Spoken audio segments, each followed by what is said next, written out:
Olá, sejam todos muito bem-vindos a mais um vídeo do nosso curso de Lógica de Programação em C. Finalmente estamos realmente entrando na parte mais prática, na parte mais conceitual do mundo da programação. E neste módulo pretendo, a partir de agora em diante, trazer coisas mais tangíveis, mais acessíveis para a gente estar praticando em conjunto com a nossa teoria. Nesse módulo também, né, a gente vai estar entendendo os aspectos fundamentais que faz parte da programação. Eles são importantes para que a gente consiga estar manipulando, mexendo no nosso programa e posteriormente estar criando nosso próprio programa de uma forma eficaz, de uma forma totalmente coerente, né? E o que é que vai ser abordado neste módulo, só revisando, né? Bom, nós temos a estrutura de um programa básico em si, vou estar explicando para vocês um pouco, mas sem me aprofundar muito, porque isso eu vou deixar para fazer mais para frente. Eu quero que a gente foque mais na lógica de programação, por mais que a gente esteja vivendo em C. Vamos ter os comentários, vamos ter o que é uma variável, os tipos de dados, tipos de variáveis, exemplos e amostragens com diferentes tipos de dados. E o que a gente vai ter na aula de hoje, né? Bom, o que a gente vai ter? A gente vai ter o que é uma variável, os tipos de variáveis, as diferenças entre elas. Vamos ter também a estrutura, como eu falei, de um programa básico em si, e os comentários. E para a gente começar, vamos ver o que é uma variável. Bom, de uma forma bem a grosso modo, a variável é um espaço na memória que a gente reserva para armazenar um valor com seu identificador e seu tipo de dado. Isso é uma forma bem grosso modo mesmo, é basicamente como seria uma variável. Agora, se a gente for mostrar um exemplo mais detalhado, vamos ter o seguinte. Primeiro, para vocês, eu quero mostrar o identificador, que seria esse CH aqui, Variable CH. Inclusive, eu peguei desse site essa imagem para estar exemplificando para vocês. O identificador, ele é um título, uma identificação da variável na memória, mas isso é mais para a gente, para estar conseguindo acessá-la posteriormente. Sem esse identificador fica um pouco mais complicado a gente estar conseguindo acessar essa memória. Nós temos também o endereço da variável na memória. Aqui ela está em decimal, porém o seu valor normal é em hexadecimal. Só que para simplificar, aqui está em decimal. E também temos o valor dessa variável, que é o que a gente definiu, que foi recebido pela entrada de um usuário. Porém, voltando um pouco, mais detalhadamente, o identificador ele é um tanto complicado porque existem certas coisas que a gente não pode estar fazendo com o identificador, como por exemplo, a gente não pode dar nome para o identificador começando com números, a gente não pode tá dando nome para o identificador que contém símbolos especiais como cerquilha, exclamação, interrogação, arroba. E também existem palavras reservadas que também não são permitidas para a gente estar colocando como identificador, como é o caso dessas palavras aqui, que é o alt, double, int, struct, break, else, long switch, case, enum, register, typedef, char, string, return, entre todas as outras aqui presentes neste slide.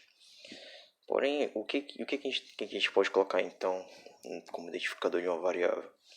A gente pode estar colocando letras maiúsculas e minúsculas, a gente pode estar alternando entre elas, a gente pode colocar número, porém ela tem que ser depois de uma letra. A gente pode estar colocando underline, pode ser antes do identificador, pode ser antes da letra, como por exemplo esse imaginary. Você não vai colocar imaginary, mas você pode colocar, por exemplo, underline ALK, né? Você pode colocar, não tem problema, é permitido. Só não pode colocar um ALK, isso não é permitido nas definições da linguagem.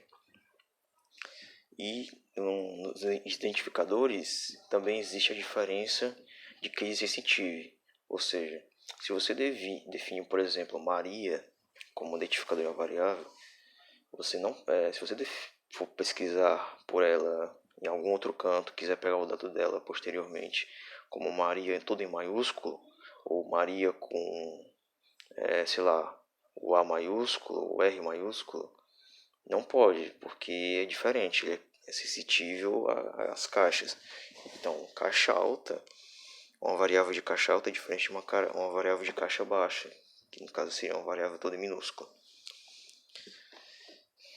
E voltando aqui um pouco, aqui é o seguinte, na memória, falando agora sobre o bloco, o armazenamento dela na memória da variável, é assim que funciona. Cada bloco em uma variável ela tem um tamanho de 1 byte, que seria 8 bits. Então, um bloquinho desse é equivalente a 1 byte. E aqui nós temos a variável ch no endereço 1000 com o valor 30. Aqui nós temos a variável i com 2 bloquinhos, ou seja, ela está ocupando 2 bytes. E aqui nós temos o f, que no caso está pegando o endereço de 3000 até 3003, ocupando 4 blocos, 4 bytes. E nós temos o d, que vai de 4000 até 4007, ocupando 8 bytes, 8 blocos. Aqui o i, ele é o inteiro, então o inteiro, dependendo da arquitetura do seu computador, ele pode variar de 2 a 4 bytes. Aqui o float, da mesma forma, ele tem 4 bytes, e o double, aqui ele está ocupando 8 bytes. De uma forma bem simples, essa seria basicamente um comportamento de uma variável na memória. Essa questão de arquitetura e valores de byte a gente vai entender um pouco mais para frente na próxima aula. Mas aqui, de forma grosso modo, essa seria uma composição de uma variável na memória.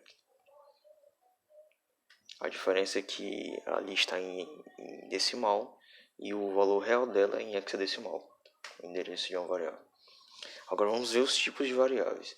Nós temos os tipos de variável local, global e constante. Vamos entender algumas diferenças entre elas, né? A variável local ela é declarada dentro de um determinado escopo, pode ser dentro de uma função, ou também pode ser dentro de, por exemplo, um laço de repetição, que a gente vai estar vendo posteriormente. Ela também é criada quando a função inicia a execução e perdida quando as funções terminam.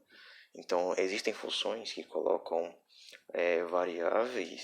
cria variáveis como parâmetro, e após essa função ser usada, ela é descartada. Só que também tem outra questão. A variável local, o tempo de vida dela ela é curto. Ou seja, assim que ela é usada dentro daquele escopo, daquela determinada função, ela é descartada logo em seguida. Ela não é mais usada e retirada da memória. A variável global ela já é diferente. Ela é declarada fora do escopo de alguma função. Ela é declarada de uma forma que possa ser acessada por qualquer canto do programa ou por qualquer função. E como ela está em modo global, ela também pode ter seu valor acessado por qualquer função ou algum tipo de manipulação que o programador vá fazer. E diferente da variável local, ela também, o seu tempo de vida é diferente, pois ela só vai perder a sua eficácia, só vai ser descartada quando o programa for finalizado. Porém, é importante a gente notar que a variável global ela tem um posicionamento fixo na memória, né? E foi decidido posteriormente pelo compilador, diferentemente da local, que, como eu disse, depois que ela é usada, ela é perdida. E outro aspecto interessante que a gente vê entre as duas é que, pelo menos, isso não tem tanto, que é justamente a questão dos valores. Com uma variável local, normalmente ela pega valores de lixo, que são os valores da memória. E uma variável global, se ela não for definida, se ela não for inicializada no caso, ela tem um valor padrão como zero. Só que isso na prática, eu pelo menos declarei uma variável local e não percebi uma alteração de valores.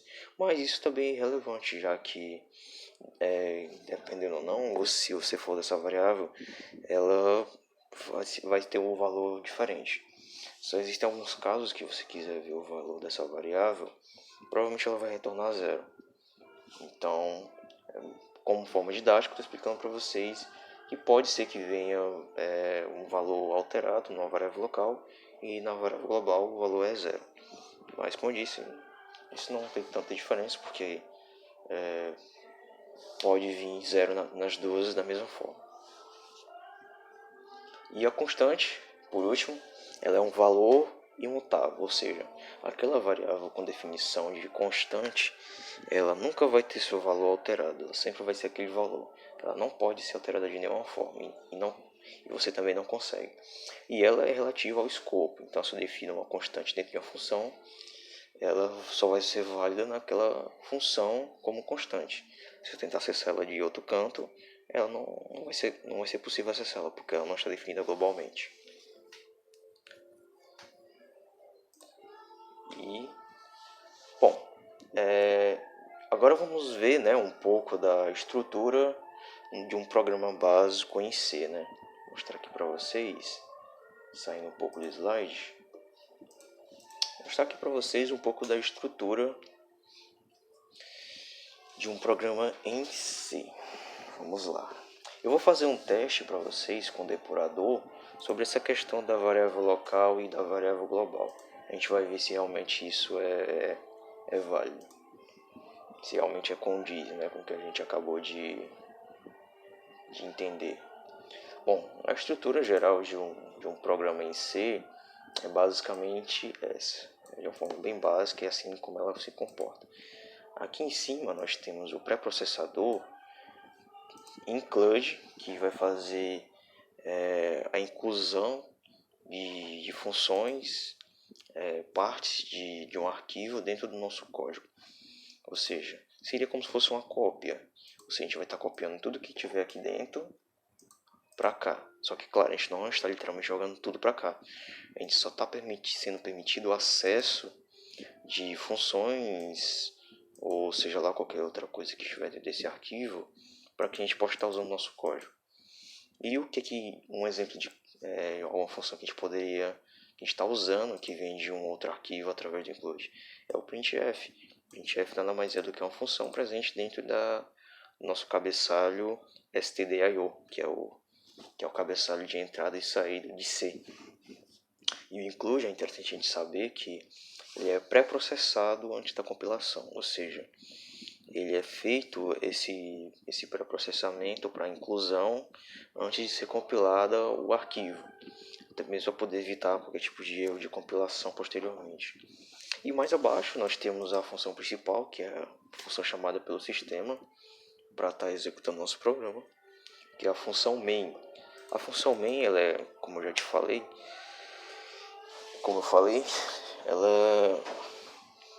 a função main, assim como variável, ela também tem seu identificador, também tem seu tipo, mas também tem seus parâmetros, que pode ser definido pelo usuário ou não. Ele pode querer deixar como vazio ou não. A questão das funções eu vou estar explicando para vocês em um outro momento posterior. Mas só queria mostrar para vocês como é que seria a função main. A função main, nós estamos definindo a função main como uma função inteira. Ou seja, o valor de retorno dessa função para o sistema vai ser zero. E o que significa esse zero? Esse zero significa que está tudo bem, que está tudo ok. Não teve nenhum problema. Se caso, quando a gente estiver executando o programa, tiver um retorno para a função diferente de zero, então tem algum problema, aconteceu alguma coisa durante o processo de compilação e que a gente vai estar investigando para corrigir. Não se preocupem muito se vocês não entenderam essa questão das funções, da função main, que eu vou estar explicando para vocês mais posteriormente. Mas só recapitulando, a função main é a função principal, onde é chamada pelo sistema operacional. Ela é definida pelo tipo inteiro, porém ela pode ser definida por outros valores, mas o padrão e por boas práticas ela é bom você definir ela como inteiro. E temos o retorno, que a gente coloca 0 para definir que aconteceu tudo bem, que está tudo ok, que não teve nenhum problema. Se for retornado um valor diferente de 0, significa que deu algum problema durante o processo de compilação e que a gente vai estar corrigindo. E, para finalizar, temos os comentários, que é importante para a gente estar explicando algumas partes do código. Podemos estar demarcando também certas partes do código. E é bom para a gente também estar fixando sobre o que determinada coisa faz no nosso código. Também é até uma boa prática a gente estar comentando nosso código, porque se você fizer um código e posteriormente você não lembrar o que ele faz, através dos comentários você pode estar relembrando o que você fez nesse código, como ele funciona e como ele vai ser estruturado. Então os comentários é muito importante para que a gente possa estar não só registrando o que acontece no programa, como uma forma de segurança para a gente também estar posteriormente usando ele e não ter problema de esquecer o que ele faz. Ou caso você faça alguma coisa que não esteja muito explícito, como por exemplo em alguma variável, alguma função, ou alguma estrutura do bloco de código, você pode estar explicando através de um comentário. Basicamente, existem duas formas de definir um comentário aqui no nosso programa, na linguagem C. Podemos definir o comentário apenas de uma linha, que é utilizando duas barras, e após ela você pode estar digitando qualquer coisa. Esta função imprime na tela do usuário. Aqui nós estamos dizendo que esta função imprime na tela do usuário. Não temos nenhum problema em usar comentários, porque esses comentários são ignorados pelo compilador. Então, você pode fazer quantos comentários você quiser, que isso não vai interferir em nada na execução do seu código. Os comentários são totalmente inofensivos. Só que, claro, como boas práticas, é bom você não ficar comentando muito para não ficar poluindo o seu código. E também é importante você não ficar fazendo comentários sobre coisas muito óbvias. Isso também é uma boa prática para deixar seu código mais limpo. Então, se tem algum ponto que está muito explícito, você não precisa comentar, porque quem lê vai entender o que aquilo faz.